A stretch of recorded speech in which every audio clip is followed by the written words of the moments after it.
तो ये important topic रहेगा इसमें। और इसके साथ हमारा और एक टॉपिक है जो है रिबिल्डिंग द वर्ल्ड इकोनॉमी। तो ये जो है ये लास्ट वाला टॉपिक रहेगा, rebuilding the world economy. Rebuilding the world economy में हमें किस चीज के बारे में हमें पढ़ना होगा, इसमें हम WW2 जो है, वर्ल्ड वॉर सेकंड जो है, इसको डिस्कस करेंगे। वर्ल्ड वॉर सेकंड को डिस्कस करेंगे, साथ साथ में वर्ल्ड वॉर सेकंड को डिस्कस करने के साथ साथ हम इस टॉपिक में एक अच्छा और टॉपिक पढ़ेंगे जिसका नाम है Bretton Woods agreement. Bretton Woods treaty के नाम से जिसको जाना जाता है, ठीक है। So this is all about our chapter, ठीक है। क्या हमें चैप्टर में पढ़ना है, तो ये मैंने लिखा है। आई होप कि आपने ये राइट डाउन रखा होगा रफ नोटबुक पे। सो इसके बाद let us start the first topic of our chapter global world, और वी कैन सी ग्लोबलाइजेशन में जो पहला टॉपिक हमारा है वो क्या रहेगा, the pre modern world. The pre modern world में हमें किस चीज के बारे में बात करनी है, pre modern world, okay. Pre modern world, तो सबसे पहले हमने आपको बता दिया प्री मॉडर्न वर्ल्ड में सिल्क रूट, इसके साथ साथ food travel, and then we will discuss disease. तो ये 3 टॉपिक्स हमें सब टॉपिक्स इसमें डिस्कस करने हैं। तो सबसे पहले जब हम बात करते हैं प्री मॉडर्न वर्ल्ड में, यानी कि मॉडर्न वर्ल्ड से पहले पहले जब हम बात करते हैं, तो सबसे पहले we will take the example of silk root.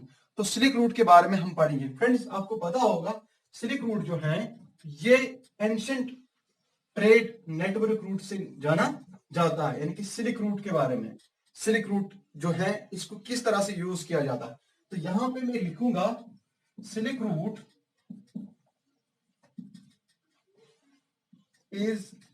was an ancient Silk Route was an ancient network of trade routes, network of trade routes। तो सिल्क रूट जो है ये एक एंशिएंट नेटवर्क था ट्रेड रूट्स का। तो कितना एंशिएंट, अगर मैंने यहाँ पे बात की, it was an ancient network of trade route. कितना एंशिएंट है, I will write down. Time limit में रखूंगा यहाँ पे, टाइम 114 BC टू 1450 AD तक ये सिल्क रूट जो था। तो मतलब 114 BC, you know BC stands for before Christ, यानी कि before the birth of Jesus Christ. उससे पहले भी इस रूट को यूज किया जाता था ग्लोबलाइजेशन के रिलेटेड, और उसमें क्या क्या ट्रांसफर होता था, क्या क्या माइग्रेट होता था। पहले अगर हम बात करेंगे तब के टाइम पे सबसे पहले इसको सिल्क रूट क्यों जाना जाता है, क्योंकि इस रूट से पहले सिल्क ही लाया जाता था चाइना से एशियन कंट्रीज में। और मैंने बता दिया it's was an ancient network. तो एंशिएंट तो मैंने बता दिया 1450 AD तक इसको यूज किया जाता as an ancient network routes. अब नेटवर्क रूट्स की अगर हम बात करेंगे, आप ट्रेड रूट्स की अगर हम बात करेंगे, कितना ट्रेड रूट्स जो हैं, तो कितने कितने ट्रेड रूट्स को ये जोड़ता था सिल्क रूट के बारे में। तो अगर हम बात करेंगे इट लिंक्ड, आई होप कि आपने लिखा होगा कि it linked many Asian regions and West Africa and European nations. यानी ये क्या करता था, इट लिंक्ड, यहां पे मैंने लिखा है कि ये लिंक करता था, it linked many Asian regions and West African, Asian regions, West African and European countries, ठीक है। तो ये इतना नेटवर्क रूट था इसका, सिल्क रूट का। तो आप समझ सकते हो कि मैंने जो बिगनिंग में एक चीज बोली थी कि it's not a new phenomena. Globalization एक नया फिनोमिना नहीं है, इट्स एन ओल्ड फिनोमिना। तो कितना ओल्ड भी बता दिया मैंने, 114 BC। सबसे पहले इससे सिल्क जो है चाइना से ट्रांसफर होता था इंडिया में और बाकी भी कंट्रीज में जाता था। तो ये हमने सिल्क रूट के बारे में पढ़ा। और साथ साथ में यहाँ पे याद रखना है, सिल्क रूट जो है ये खाली सिल्क से ही नहीं, यानी कि खाली सिल्क इसमें यहां से वहां ट्रांसफर या इंपोर्ट एक्सपोर्ट नहीं होता, बल्कि ये ट्रेड जो है, रूट जो है, डिफरेंट पर्पस के लिए यूज भी किया जाता। लाइक स्पाइसेस जो हैं, स्पाइसेस हम कहां से, एशियन रीजन से लाते थे।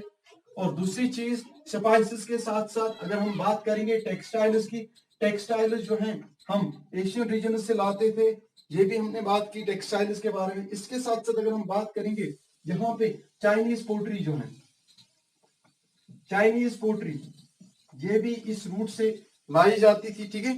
तो इस तरह से अगर हम बात करते जाएंगे यहां से, और अगर हम बात करेंगे यूरोपियन कंट्री से क्या क्या चीजें इस सिल्क रूट से आती थी, तो यूरोपियन कंट्री से बहुत सारी ऐसी चीजें लाइक गोल्ड, सिल्वर, और साथ साथ में फूड आइटम्स सच एज, हम आगे देखेंगे कौन कौन से फूड आइटम्स जो है वहां पे ये ट्रांसफर इंपोर्ट एक्सपोर्ट करते थे। तो मतलब आपको क्वेश्चन पूछा जाता है कि डिस्कस नियर अबाउट, आपको पूछा जाता है discuss about the we can say, इसमें जो इंपोर्ट्स एक्सपोर्ट्स होते थे बिफोर द 17th सेंचुरी, उनके बारे में हमें डिस्कस करना है। तो आपको पूछा जाता है, एक एग्जांपल आपको कहां से पूछा जाता है, एशियन से कंट्री से, और दूसरी एग्जांपल यूरोपियन कंट्री से आपको पूछी जाती है।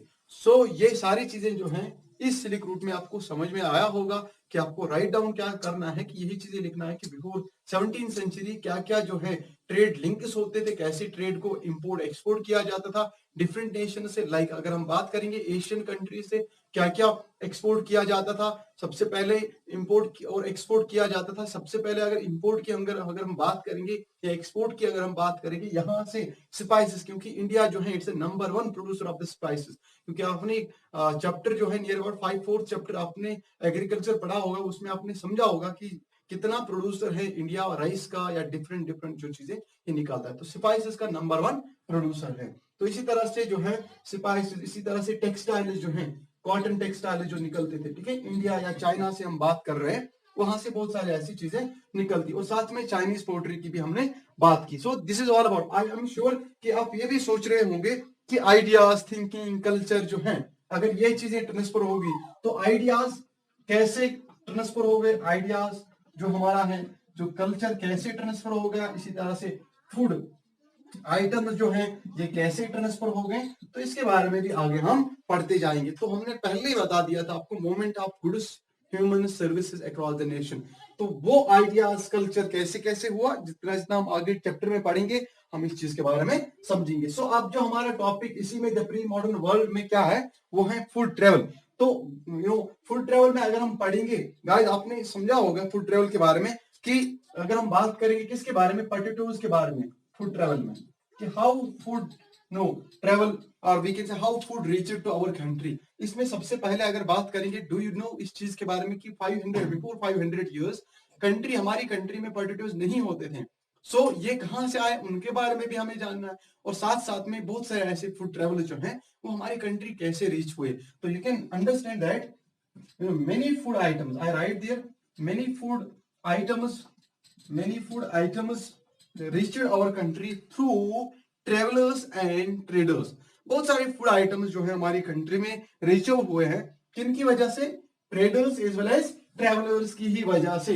तो आपको समझ में आया होगा सिल्क रूट से जो लोग आते थे ज्यादातर ट्रेडर्स होते थे, ट्रेवलर्स होते थे, और वो अपने साथ साथ में बहुत सारे ऐसे चीजें, हैबिट, साथ साथ में जब हमने बात की कि I told you that I am thinking, surely you are thinking that how ideas as well as culture as well as food items reach to our country, and I told you about the food items, how food item reach our country, even sometimes when travelers as well as traders came to our country, they take their ideas, अपने ideas उनको साथ में, जो उनके ideas होते थे वो भी उन्होंने साथ साथ मिलाया, उनका कल्चर जो है वो भी अपने साथ मिलाया। कैसे, ये मैं आपको एग्जांपल देता हूं। फॉर एग्जांपल अगर हम नूडल्स की बात करते हैं, नूडल्स, ठीक है, सो नूडल्स जो हैं हमने अपनी कंट्री में कैसे देखे, क्योंकि नूडल्स जो हैं इनको चाइना से यहाँ लाया गया, तो मतलब travellers as well as traders ही हैं जिन्होंने इन चीजों को यहाँ तक पहुंचा। अगर हम बात करते हैं पास्ता के बारे में, ठीक है, सो पास्ता जो है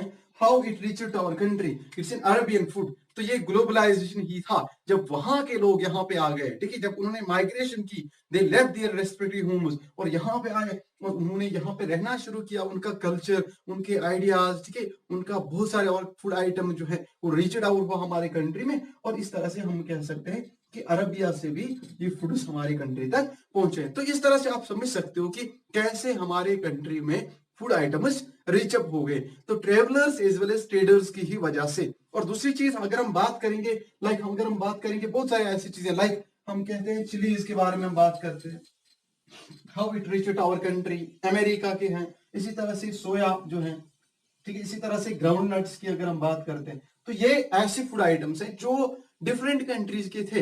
फॉर एग्जाम्पल ये किन कंट्रीज के थे, ये अमेरिकन कंट्रीज के थे, और वहां से यहाँ कैसे रिचर्ड हुए, ग्लोबलाइजेशन की वजह से। जब ग्लोबलाइजेशन में लोगों ने माइग्रेशन किया, जब उन्होंने वो कंट्री छोड़ के यहाँ आ गए, उन्होंने ये चीजें भी साथ में लाई, अपने हैबिट्स, अपना कल्चर भी साथ में लाया। तो इस तरह से हम ग्लोबलाइजेशन को समझ सकते हैं। इसके बाद में इस फूड ट्रेवल के बारे में और एक एग्जाम्पल देना चाहूंगा आपको, वो है कि डू यू नो, क्या आप जानते हो एयरलैंड के बारे में, एयरलैंड की एक स्टोरी के बारे में, कि एयरलैंड की जो पॉपुलेशन होती थी, यानी कि Ireland population was depend on the potatoes. Ireland की पॉपुलेशन जो है वो पोटैटोज पे ही डिपेंड होती थी। जिस तरह से आपने फ्रेंच रिवॉल्यूशन में पढ़ा था 9th क्लास में कि the staple food of the French people was what, bread. Bread he stable food होती थी। जिस तरह से कश्मीर की भी एक स्टेबल फूड है राइस, ठीक है, इसके बगैर तो जिंदा रह ही नहीं सकते हम, ठीक है। तो खैर दिन दिन में हम कितना भी अगर हम खाते हैं, फिर भी हम अगर चावल नहीं खाएंगे तो हमने कुछ नहीं खाया। सो दैट मीन्स कि our stable food is rice. So this is all about, we talk about the Ireland. Ireland के बारे में जब हम बात करते हैं, वो क्या किस चीज पे हमेशा डिपेंड होते थे, कि मैंने बता दिया Ireland population was depend on potatoes. वो पोटैटोज पे ही डिपेंड होती थी एयरलैंड की पॉपुलेशन।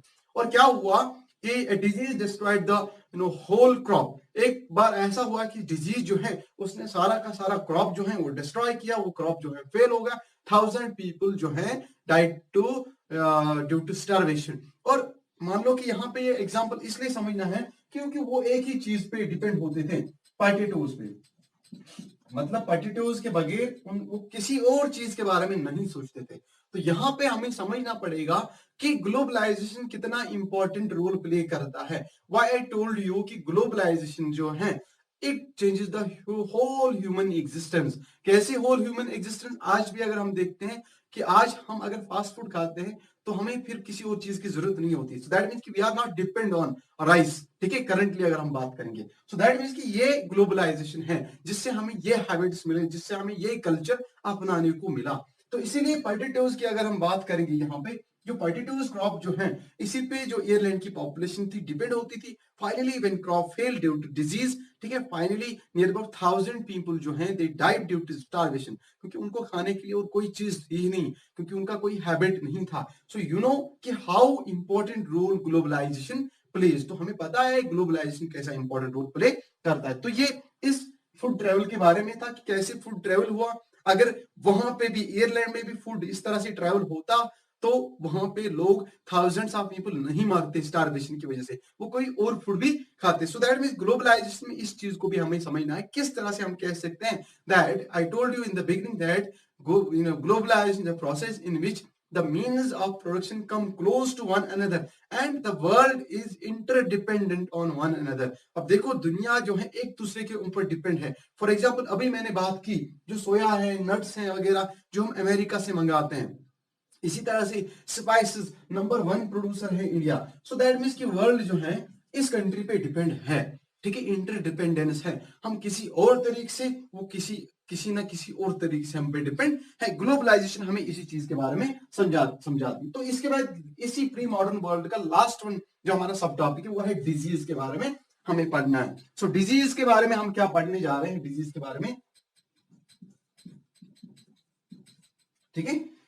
तो डिजीज जो है इसमें हम क्या पढ़ेंगे, डिजीज में स्पेशली डिजीज में हम पढ़ेंगे किस तरह से, यानी कि हाउ डिजीज, आपका क्वेश्चन आता है 5 मार्क्स का, 6 मार्क्स का, कि how disease play an important role in pre modern world, in how disease helped in pre modern world to colonize the America. America को कॉलोनाइज करने में किस तरह से डिजीज ने इंपॉर्टेंट रोल प्ले किया है। तो सबसे पहले हम इसके बेसिक स्ट्रक्चर में जाते हैं।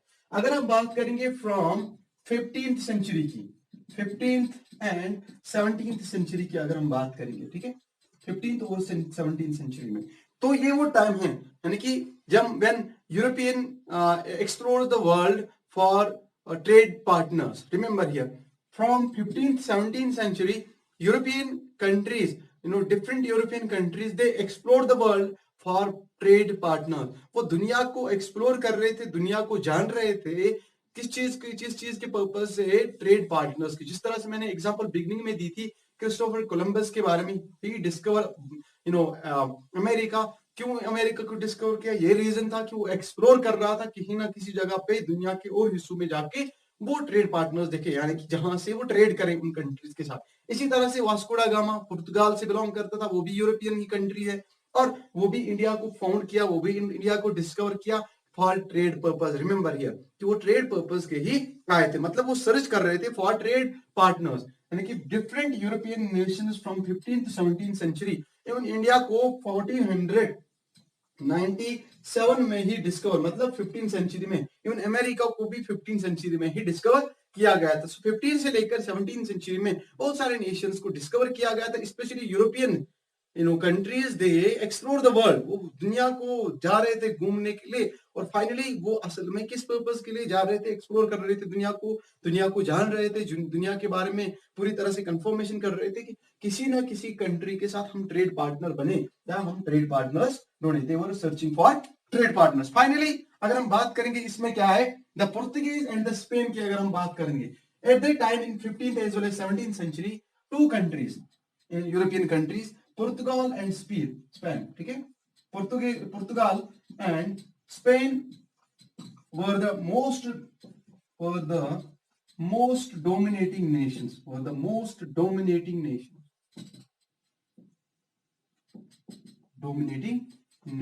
तो पुर्तगाल और अगर हम बात करेंगे स्पेन की, ये मोस्ट डोमिनेटिंग नेशन मानी जाती थी 15th और 17th century. So how they were most dominating nation, किस तरह से वो डोमिनेटिंग नेशन थी? क्योंकि आपको पता होना चाहिए the nation, both nations Portugal as well as Spain, the nation has both nations had strong arms and firearms। इनकी both nations, पुर्तगाल की अगर हम बात करते हैं, स्पेन की अगर हम बात करते हैं, both nations had strong army and firearms। इनके पास स्ट्रॉन्ग आर्मी थी, that is why they were most dominating nation. इसीलिए मैंने आपको बता दिया कि ये मोस्ट डोमिनेटिंग नेशंस थी, क्योंकि इनके पास आर्म्स थे as well as firearms थे। मतलब आर्म्स, हथियार भी इनके पास थे, मींस की टेक्नोलॉजी की वजह से इनके पास सारे वो वेपन्स आ चुके थे, जो हम आगे देखेंगे। क्योंकि ये जो दुनिया थी, चेंजिंग वर्ल्ड थी, ठीक है, जिसमें हमने ह्यूमन सोसाइटी को चेंज होते हुए देखा, और अब इनके पास आर्म्स के साथ साथ फायर आर्म्स भी थे। So what is meant by the firearms? मतलब ये डिजीज भी यूज करते थे। कौन से वाले डिजीज ज्यादा यूज करते थे? लाइक इनके पास नेशन को कॉलोनाइज करने में डिजीज भी एक इंपॉर्टेंट रोल प्ले करती थी। तो ये जो है इस टॉपिक में आपको क्वेश्चन पूछा जाता है, how disease play an important role in pre modern world, even how disease helped in pre modern world to colonize the America. So you can understand here in 15th and 17th century, many European nations, they were exploring the world for trade partners, and finally they found many countries for trade partners, especially Portugal, they found this, they discover India. इसी तरह से Christopher Columbus, they discover America for trade partners. Finally at that time in 15th as well as in 17th century, the two nations, they were the most dominating nations in terms of arms, in terms of firearms, Spain as well as Portugal. They were the most dominating nations in the European country, and they were searching for colonization for different nations. And finally they find America, because the American people, they have a very less immune system, and finally they decide to colonize America through disease. So finally क्या था कि fire arms में क्या था कि इन्होंने disease carry out किए थे। कौन सी वाली disease? Like smallpox disease होती है, स्मॉल पॉक्स डिजीज, और we can see chickenpox disease जो है हमारे पास, उसी तरह से वो इनको कॉलोनाइज करना चाहते थे। तो इन्होंने क्या किया? दे आल्सो यूज्ड, इनकी both nation Spain as well as Portugal, they also used germs as well as viruses to conquer the many parts of the America. इन्होंने क्या किया? इन्होंने